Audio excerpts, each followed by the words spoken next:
No. So I bought this. I bought this antenna. Now it's not a Nagoya. It's obviously a rip-off, a cheap copy. And I knew it was a cheap copy. It was only like £7. But I just wanted something small for the car. I've got a 5/8 wave for 2 meters, but I just wanted something that worked on 70 and on 2. So on 2 meters, it's supposed to be a quarter wave, a loaded quarter wave. And on 70 centimeters is a collinear, apparently. So we've got 2.15 dB and 3 dB. Well, no reference against anything, so it could be against 2.15 dB against a banana, whichever, but I'm guessing it's isotropic.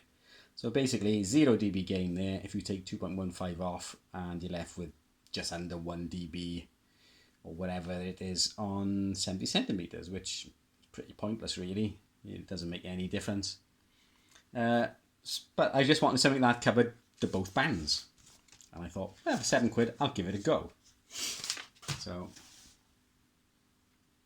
I thought, yeah, I'll give it a go for £7, postage included and whatever. I thought, well, it's not too big. It looks reasonably well made, mind. You know what I mean? You couldn't make one for £7.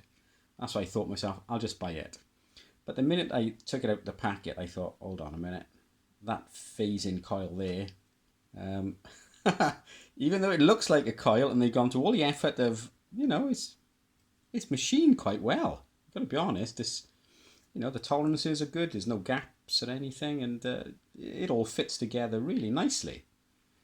But I thought to myself, that phase-in coil just does not look right.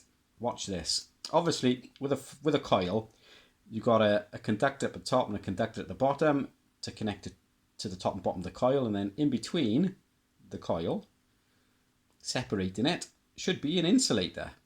Watch this. Oh, just kick the camera a bit then. Watch this. So I've got my multimeter rigged up here. I don't know if you can see it in the shot, but it's rigged up. Oh, it wants to turn off now. Hold on. Let me. So it's rigged up as continuity tester. So if we go from the outside, which would be the ground, to the center pin, as you would imagine, there is no connection. I'm on the label there. Let me do it again. Okay. So from the center, from the outer to the center, you would expect to be no connection, as there isn't. Righto. From the center to the antenna, there's a connection. Okay. From the antenna to the ground, there isn't. From the center to the antenna, there is. So far, so good. Okay. Loading coil, or matching, phase-in coil.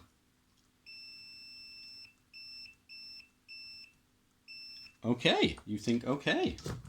But watch this. Those jammy Chinese.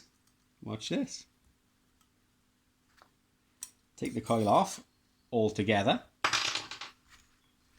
So now there shouldn't really be a connection between there. There should be an insulator in between.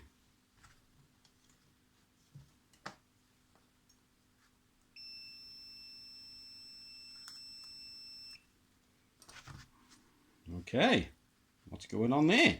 Possibly the two halves of the whip are touching? Maybe. It's not, but maybe. So we'll take the whip out. So it's quite well made. For £7, it is quite well made. So, that should now have an insulator in between.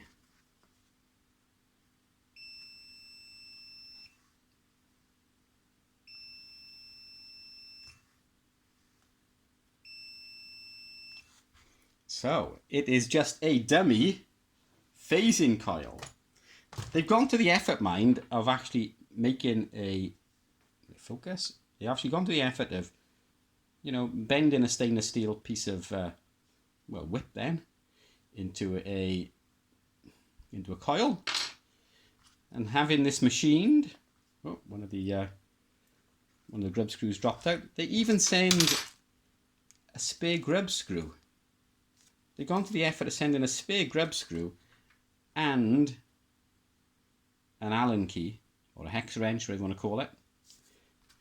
But they haven't gone to the effort of machining that out with it and putting an insulator in between. That is just a piece of metal. That's just a piece of metal.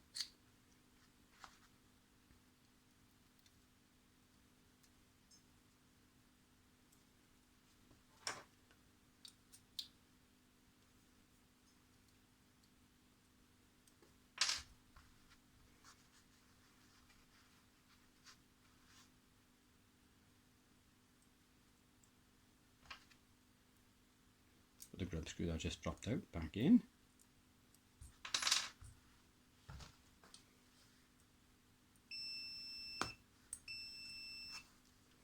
So that makes no difference with this coil. It is just for show. It is just for show. Unless you had a lathe, you could possibly machine that. Although there's not much of a gap there, you could possibly machine that out and put an insulator in there, piece of fiberglass or something. But as it is, that is just show. Why go to the effort of making all that just for show? It'd been a lot cheaper just to have just a whip. So, does it work? I don't know. I haven't tried it yet. I have not tried it. So, I decided to rig it up to the VSWR meter. I've got a counterpoise. This doesn't actually go anywhere.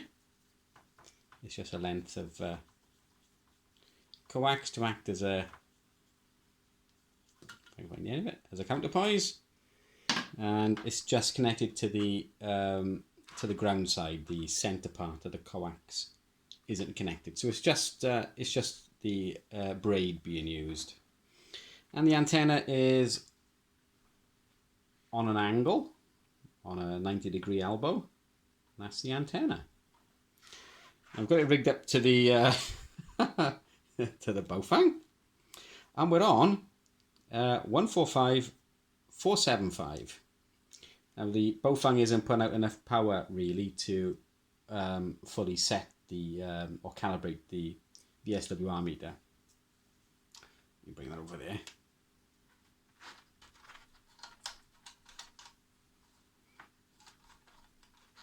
Just out the way.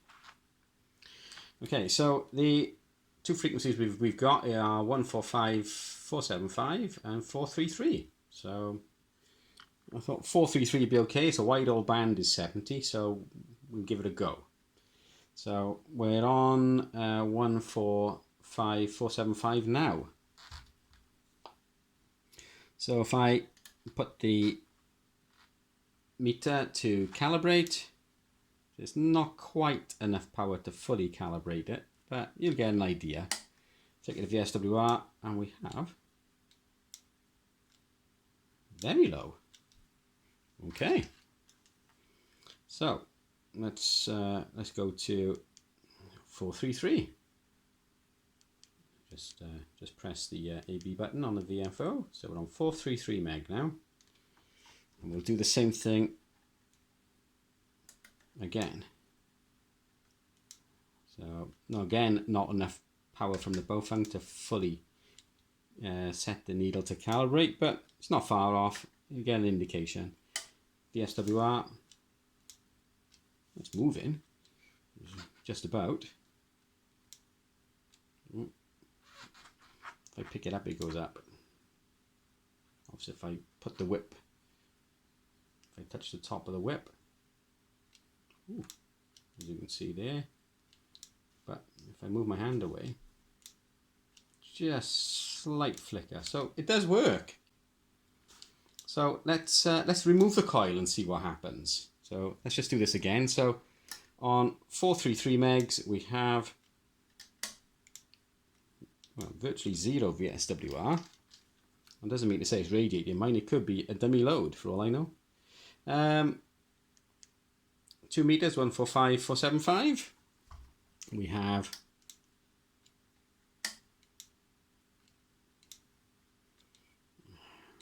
sort of like 1 to 1, 1.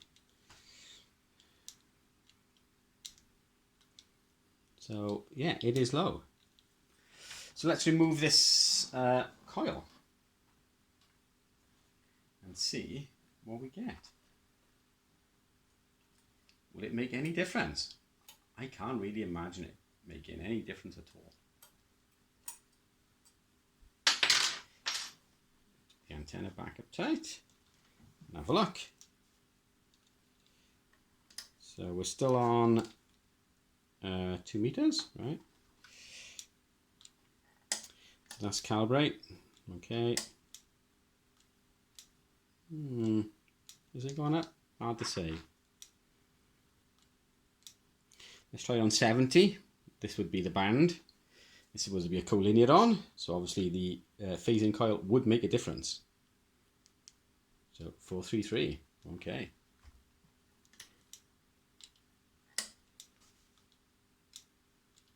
It's actually lower. It's actually lower.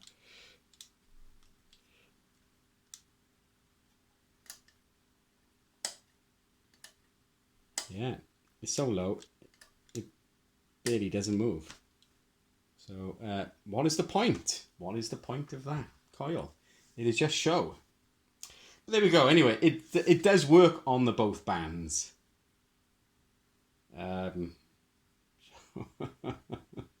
So it is what it is. I'm going to leave the coil off. Pointless putting it on there. I'll pop the grub screw in to fill up the hole.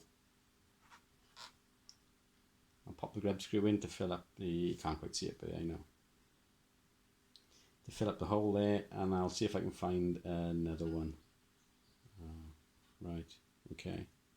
Well, I won't be able to. They're not threaded. Okay, well, it is what it is then. Well, for £7, it still works. What it works like is, well, anyone's guess. I'll be trying it on the weekend when I get a bit more time. But, you know, even if you replace this whip here and put, you know, put a full size quarter wave whip in without the, well, without the joiner basically, and for £7, it is still a reasonably well-made antenna for £7. But there we go. It is what it is. It's a cheap knockoff of a Nagoya with a fake phasing coil. So there we go. Okay, so it's a quarter wave on 2 meters, obviously. It's a quarter wave. There's no, it doesn't seem to be a capacitor or anything in here, linking the center to the outer. There doesn't seem to be a capacitor on there. I've tested it with a capacitor, with a capacitance meter, and it's not showing anything, not appreciable anyway. And as we know, that is not a proper insulator. That is just a piece of metal. The coil there is just for show. So how does it work on 70 centimeters? Well, it's a quarter wave on 2 meters, but 2 meters times 3 puts you into the 70 centimeter band. So on 70 centimeters, this is acting as a 3/4 wave. This is a 3/4 wave vertical on 70. What it's going to work like is anyone's guess. On 70, it's probably going to be pretty rubbish, really. Usable, but performance-wise rubbish. On 2, it's just going to behave as a quarter wave, because that's basically what it is. So yeah, they could have just done away with the expense, really, of machining a this connector, because it's quite a nice connector. You can see there's 2 rings here cut into the metal. I'm not sure if it's brass underneath and chrome coated or whatever, or if it's just a piece of stainless steel. Who knows?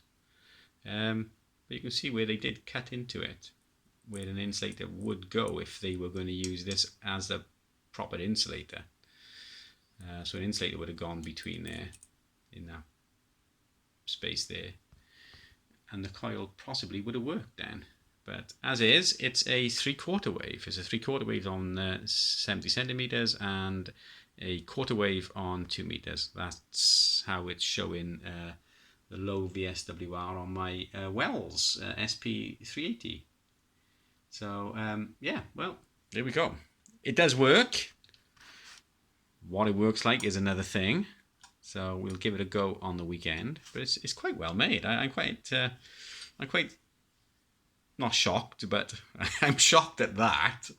I'm shocked at that, but I'm quite impressed really of how well it's made. It might just fall apart mine the minute I screw it on the mag mount on the car. But I'm quite impressed really for £7 with how well it's made. The finish and everything is quite nice. You know, for £7, I suppose you can't go wrong really. Complain about the fake phasing coil, but you know, it is what it is. I've seen these on eBay as well. This was the cheapest I could get, is about £7.50, unless I sent off to China. I could get it for about £4.70. But over here in the UK, it was about £7, including postage. But I've seen the exact same antenna, the exact same one on eBay, going for, you know, like £27. You know, if I paid £27 for this and then found out that coil is just a fake, that the phasing coil is just a fake, just there for show, then I would have been really annoyed. You know, I'd have been really annoyed. But, you know, for £7 for what it is, it's usable. What it works like, as we said, is another thing. It could be a dummy load for all I know. So we'll give that a go on the weekend. So thanks for watching.